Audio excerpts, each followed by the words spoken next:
ہموم و غموم جمع ہو تو قوت حفظ مزمحل ہو جاتی ہے.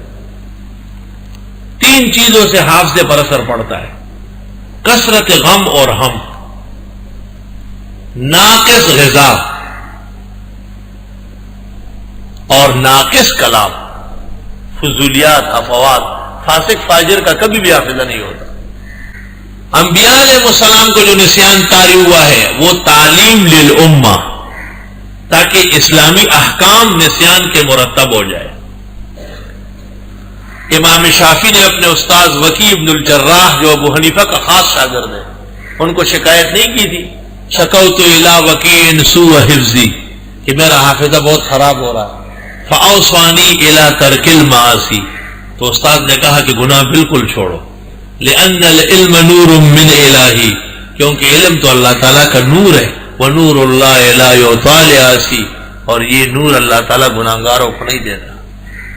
ما شکایت کرو استاد کا د ناکار یاداشت دوی چې پریک د گناہونو لرا. هغه ترجمه په نظم کې ذکر چې علم خو یو نور د الله د لوري، او نور د الله ورکې دی نشي گناهګارو لرا. ربنا لا تؤاخذنا ان نسینا او اخطانا، اے پروردگار ہمارے نہ پکڑ ہم کو اگر ہم بھول گئے یا ہم چوک گئے. نسیان کا مطلب یہ ہے کہ فعل بھول گیا، اور خطا کا مطلب یہ کہ فعل تو یاد ہے مگر قابو سے باہر ہو گیا. آپ نے چائے پی لی، ٹھنڈا پانی پیا اور روزہ تھا تو فعل شرب بھول گئے نا. لیکن اگر آپ نے منہ میں پانی ڈالا کلی کے لیے اور وہ حلق سے اتر گیا بغیر ارادے کے تو یہ خطا ہے. نسیان میں نہ قضا ہے اور نہ کفارہ، لیکن خطا میں قضا ہے، کفارہ نہیں. نسیان اور خطا کا فرق صوم میں اچھی طرح واضح ہوتا ہے. جب کوئی مر جائے تو آپ کہتے ہیں مرحوم، خدا کی رحمتوں کا محتاج، اب سوائے رحمت الہی کے کوئی چیز کام نہیں آئی. جب ادب عروج پر تھا اور احترام زوروں پر تھا اور دین موجود تھا تو صوبہ سرحد کے قبروں پر لکھا ہوتا تھا کہ مردہ د جندو دعا تا محتاج دے. دعا پا قبروں لکھے مردہ د جندو دعا تا محتاج دے. رحمان بابا کی قبر پر میں نے دیکھا ہے، اصحاب بابا کی قبر پر میں نے یہ جملہ دیکھا ہے. بعد میں شیاطین اور بدعتی پیدا ہو گئے، انہوں نے ایسا لکھ دیا جیسے یہ سب کچھ کر رہے ہیں. نہیں، جو دنیا سے جا چکا ہے وہ زندوں کی دعا کا محتاج ہے. نبی الانبیاء سید العرب والعجم حضرت صلی اللہ علیہ وسلم کے لیے درود کیوں بڑی عبادت ہے؟ اس واسطے کہ حضرت کا مقام بلند ہو رہا ہے، اللہ تعالیٰ ان سے خوش ہوتے ہیں، ان پر رحمتوں کی بارشیں بڑھ رہی ہے. اللہم صلی علی محمد، امت جب پڑھے تو اللہ انعامات عطا فرماتے. واعف عنا واغفر لنا وارحمنا. بنی اسرائیل کو 3 خطاب تھے نا، یا بنی اسرائیل یا بنی اسرائیل یا بنی اسرائیل، تو 3 دفعہ معافی آ گئی. واعف عنا، انہوں نے جو نعم اجمالیہ کی ناشکری کی، ہماری پکڑ نہ فرما. واغفر لنا، انہوں نے جو تفصیلی نعمتیں ٹکرائی ہے، یا اللہ آپ ہماری بخشش فرما. وارحمنا، اور وہ جو مدلل نعمتوں سے انہوں نے انحراف کیا اور آپ نے ان پر قہر و غضب نازل کیا، خدایا ہمیں ایسا نہ بنا، ہمیں رحمتوں سے عنایات سے مالا مال فرما.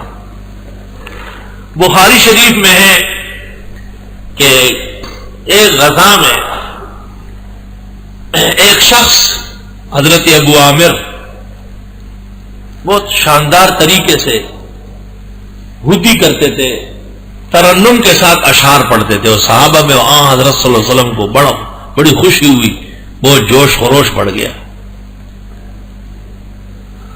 تو حضرت جب بہت خوش ہوئے تو آپ نے فرمایا رحم اللہ، اللہ اس پر رحمت نازل کرے. تو حضرت عمر نے فرمایا رہنے دیتے، دیر تک وہ پڑھتا ہو ہم مزے اڑاتے. آپ کسی کو رحم کی دعا کرے تو وہ زندہ رہے گا، وہ اسی دن شہید ہوگا. اس حدیث کے پیش نظر بہت سارے علماء جب بیمار اور آپ کے خدا رحم کرے گا، نہیں مجھے رحم نہیں چاہیے، فضل کہو، ڈرتے ہیں نا. حدیث کا ظاہر بالکل یہی ہے، اور محدثین قاطبتاً اس کے جواب سے عاجز ہیں. بھئی دعا میں ہم کہتے ہیں رحمہ اللہ، مردے کو کہتے ہیں، لیکن زندے کو نہیں کہہ سکتے کہ خدا تجھ پر رحمتوں کی بارش کرے. پنجابیوں کی تو عادت ہے جب بھی بات کریں گے خدا رحمت کرے گا، خدا رحمت کرے گا. وہ کہتے ہیں الرحم هو الموت. تو جواب ایک محدث نے اس طرح دیا ہے، مجھے خود اطمینان نہیں ہے. وہ یہ کہتے ہیں کہ میدان جنگ میں اور غزا میں جب نبی کسی کے لیے رحم کی دعا کرے تو شہادت یقینی ہے. انت مولانا فانصرنا علی القوم الکافرین. کل انشاءاللہ تعالی میں سورہ بقرہ کا خلاصہ اور اس کے امتیازات تفصیلی، بعض اجمالات کی تفصیل، اور پھر سورہ آل عمران کے علوم، ان کا خلاصہ، سورہ بقرہ کے ساتھ ربط اور آل عمران کا دعویٰ دلائل پھر تفصیل عرض کروں گا انشاءاللہ تعالی. الحمدللہ رب العالمین. نستغفرک اللہم ونسألک السلام والعافیہ. لا الہ الا اللہ وحدہ لا شریک لہ لہ الملک ولہ الحمد وعلی کل شیء قدیر. ربنا آتنا فی الدنیا حسنہ وفی الآخرۃ حسنہ وقنا عذاب النار. اللہ ہماری نشست اپنی رضا کے لیے قبول فرما، عقیدے کی تصحیح اور اعمال کی تحسین اور دونوں جہانوں کے لیے بہترین ذخیرہ ثابت فرما. اللہ جملہ حاضرین اور حاضرات کے قلوب، دل و دماغ منور و معطر فرما. اللہ سربستہ علوم مفتوح و مکشوف فرما. اللہ کتاب عزیز کی شأن شان تفسیر توضیح احکام اور معارف ذکر کرنے کی توفیق رفیق فرما. اللہ جمیع خطیات تقصیرات وقت حاضر کی پریشانیاں فتنے مصائب شدائد سے ہم سب کو کل کلمہ گو مسلمانوں کو محفوظ فرما. رب العزت بیماروں کو صحت شفا عطا فرما. مسلمان مرحومین کی بخشش فرما. مسلمان ملکوں کا اقتدار بحال فرما. اللہ کفر کا یلغار توڑ دے. اللہ ان پر اپنا قہر نازل فرما. اللہ مسلمانوں کو ان کے مقابلے میں ثابت قدمی عطا فرما. نصرت قریب اور فتح مبین سے مالا مال فرما. صلی اللہ تعالی علیہ خیر. ہموم و غموم جمع ہو تو قوت حفظ مزمحل ہو جاتی. تین چیزوں سے حافظے پر اثر پڑتا ہے: کثرت غم اور ہم، ناقص غذا اور ناقص کلام، فضولیات افوات. فاسق فاجر کا کبھی بھی حافظہ نہیں ہوتا. انبیاء علیہ السلام کو جو نسیان طاری ہوا ہے وہ تعلیم للامہ، تاکہ اسلامی احکام نسیان کے مرتب ہو جائے. امام شافعی نے اپنے استاذ وکی ابن الجراح جو ابو حنیفہ کا خاص شاگرد ہے، ان کو شکایت نہیں کی تھی شکوت الی وکیع سوء حفظی کہ میرا حافظہ بہت خراب ہو رہا ہے، فاوصانی الی ترک المعاصی. تو استاد نے کہا کہ گناہ بالکل چھوڑو.